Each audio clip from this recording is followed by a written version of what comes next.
আমরা টপিকটা পড়াবো সেটার নাম হচ্ছে অ্যাটমিক নিউক্লিয়াস, যেটাকে বলা হয় পরমাণুর গঠন। একটা পরমাণু কী কী নিয়ে তৈরি হয়, ফার্স্ট আমরা স্টেপগুলো দেখব। প্রতিটা স্টেপ ওয়াইজ দেখো, লক্ষ্য করে যে একটা পরমাণু কোন কোন বিষয়ের উপর ডিপেন্ড করে। আমাদের বোর্ডে উল্লেখিত চিত্রটার দিকে ভালো করে লক্ষ্য করে দেখো, এর মধ্যে কি কি জিনিস আছে পার্টিকুলারভাবে তোমাদের প্রত্যেককে জানতে হবে। যে একটা পরমাণু নিউক্লিয়াসের মধ্যে কি কি জিনিস থাকতে পারে।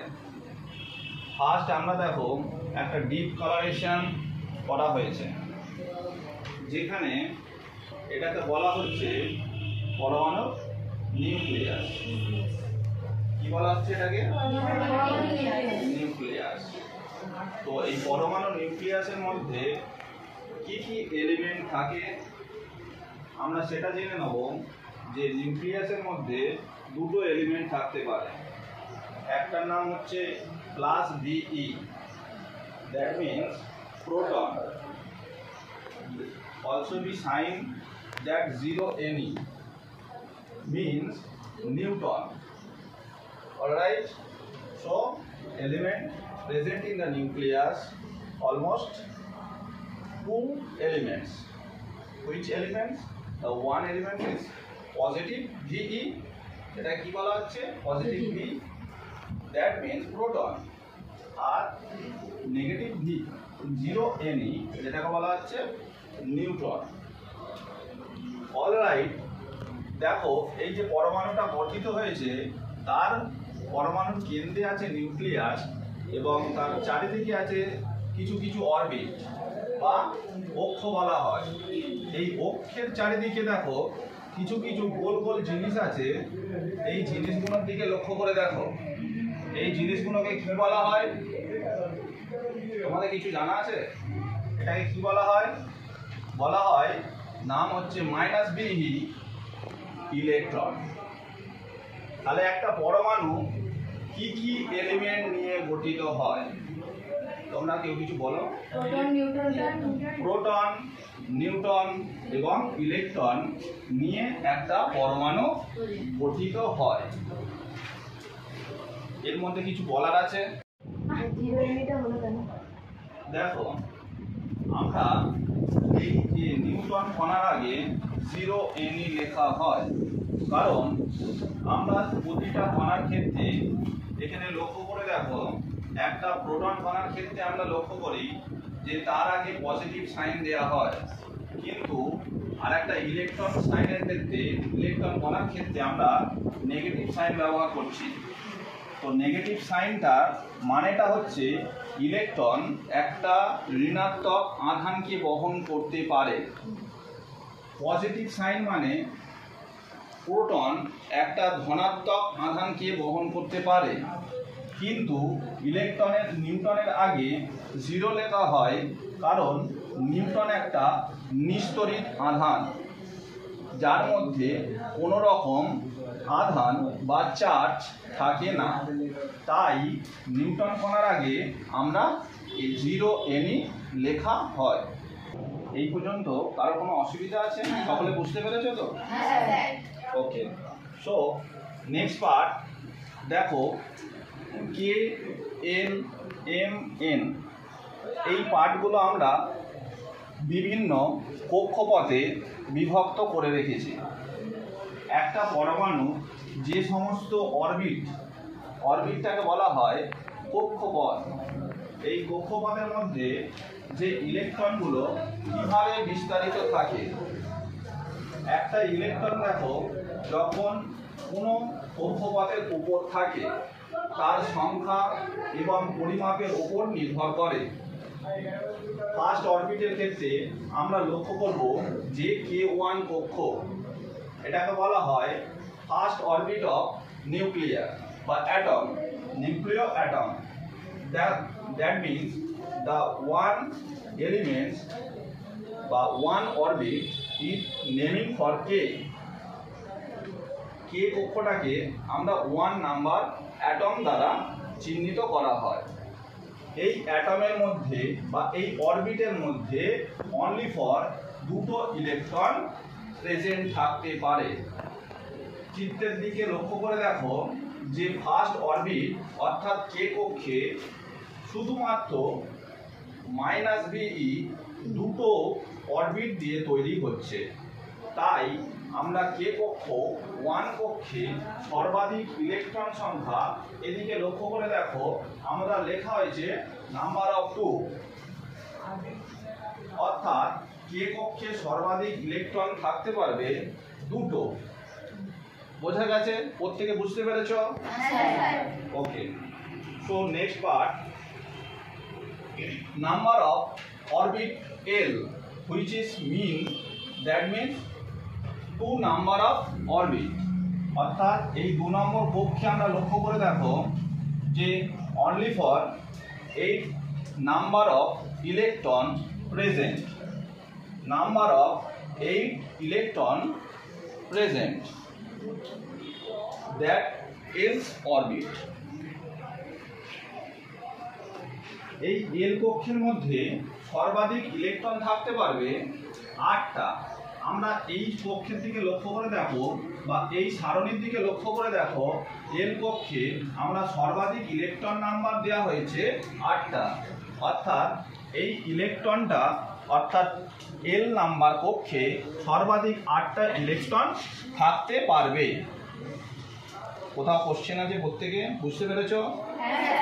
ওকে,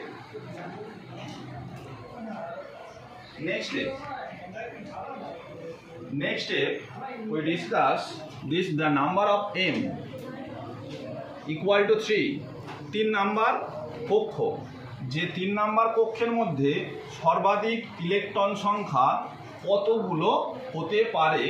তোমাদের কাছে প্রশ্ন, প্রত্যেকে গেস করো যে 3 নাম্বার কক্ষে কতগুলো ইলেকট্রন থাকতে পারবে।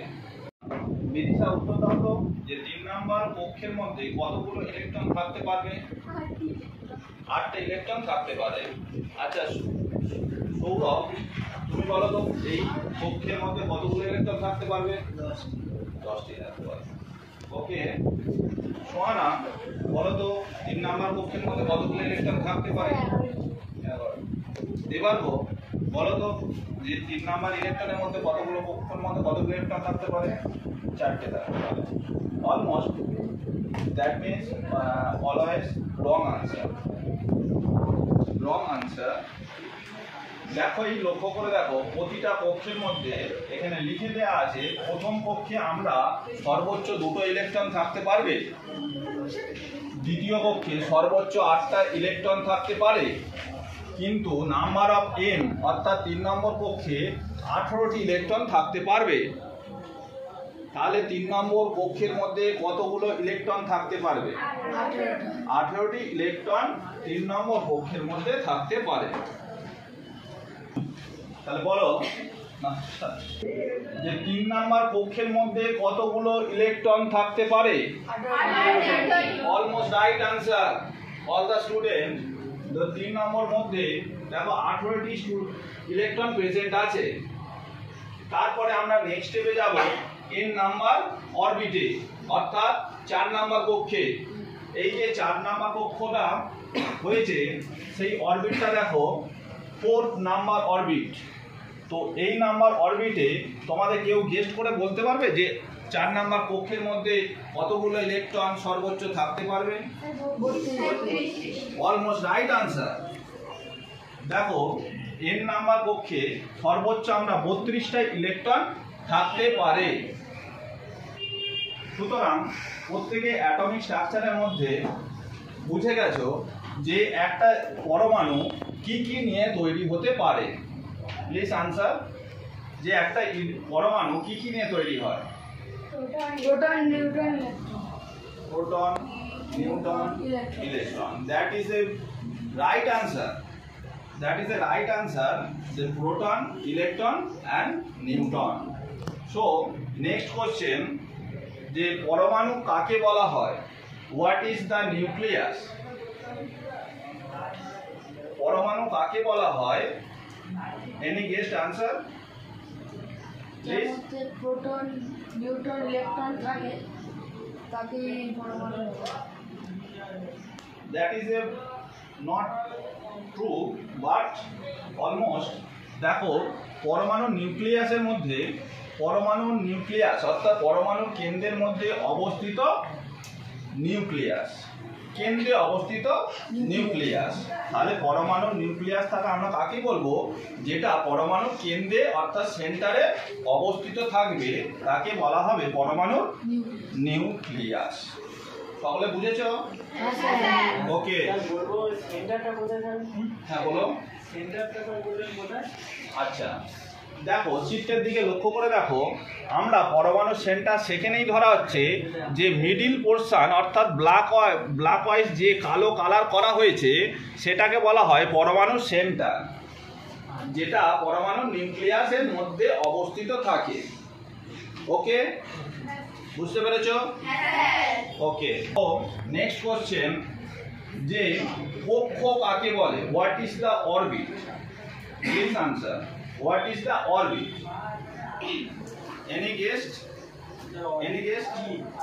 অরবিট কি বা অরবিট কাকে বলে বলো প্লিজ। যে কাল্পনিক অক্ষের ওপর কোনো গ্রহ চলাচল করে তাকে বলা হয় অরবিট।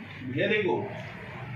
ওটা তুমি যেটা আনসার বলেছো ওটা হচ্ছে গ্রহের সাপেক্ষে আমাদের চারিদিকে বা আর্থের সাপেক্ষে সেন্টারের সাপেক্ষে গ্রহের যে ঘূর্ণনটা। কিন্তু আমরা যখন নিউক্লিয়াস ধরবো তোমাকে বলতে হবে যে নিউক্লিয়াসের সাপেক্ষে যে কাল্পনিক অক্ষ দ্বারা ইমাজিনারি লাইন বরাবর ইলেকট্রনগুলো ক্রমাগত ঘুরতে থাকে তাকে বলা হয় কক্ষ অর্থাৎ অরবিট। বুঝেছো? প্রত্যেকে বুঝতে পেরেছো? Any question?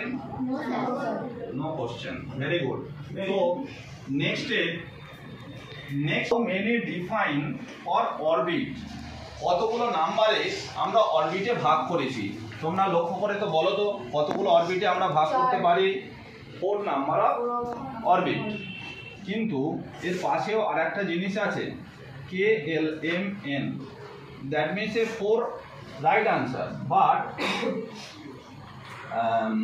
4 orbit is defined for this KLMN, right? প্রত্যেকে বুঝতে পেরেছো যে কতগুলো অরবিট থাকতে পারে? 4টে অরবিট থাকতে পারবে। নেক্সট লক্ষ্য করো, আমরা জানতে চাইবো যে যোজ্যতা কাকে বলে? পরমাণুর শেষের কক্ষে যতগুলো ইলেকট্রন থাকে সেটাই তার যোজ্যতা, সেটাই তার যোজ্যতা বলা হয়। তাহলে এখানে লক্ষ্য করে দেখো, হাইড্রোজেন কত নাম্বারে থাকে?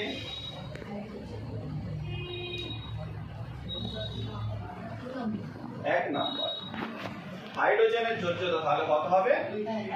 1 হবে। বোঝা গেছে? প্রত্যেকে বুঝতে পেরেছো? নেক্সট পার্ট দেখো, হিলিয়ামের যোজ্যতা কত? হিলিয়াম 2, অলমোস্ট 2 হবে। তাহলে আমার এইটা বলার প্রশ্ন যে হিলিয়ামের মধ্যে উপস্থিত ইলেকট্রন সংখ্যা কতগুলো হবে? ম্যাক্সিমাম 2 হবে। তাহলে এদিকে লক্ষ্য করে দেখো হিলিয়ামের কোন অরবিটে অবস্থান করতে পারে? সেকেন্ড নয়, that is the first orbit, that called 1, অর্থাৎ কে কক্ষের মধ্যে হিলিয়াম অবস্থিত থাকতে পারে। ওকে, বুঝতে পেরেছো? অ্যাটমিক স্ট্রাকচার, আমরা সোডিয়াম ক্লোরাইড, ভালো করে দেখো সোডিয়াম ক্লোরাইড। আচ্ছা, সোডিয়াম ক্লোরাইডের সংকেতটা কি হবে বলো তো? Very good. কি বললে? NaCl। Very good. তাহলে NaCl সোডিয়াম ক্লোরাইডকে ডিফাইন করা হয়। সোডিয়াম ক্লোরাইড পরমাণুতে কিভাবে তৈরি হয় আমরা জানতে চাইব।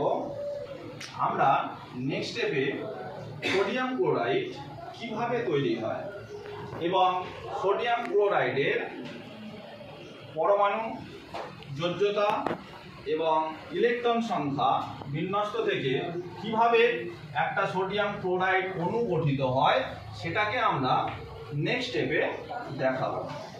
ওকে, এতটুকু পর্যন্ত করানোর পর কারোর কোনো কোশ্চেন? ওকে, ভেরি গুড।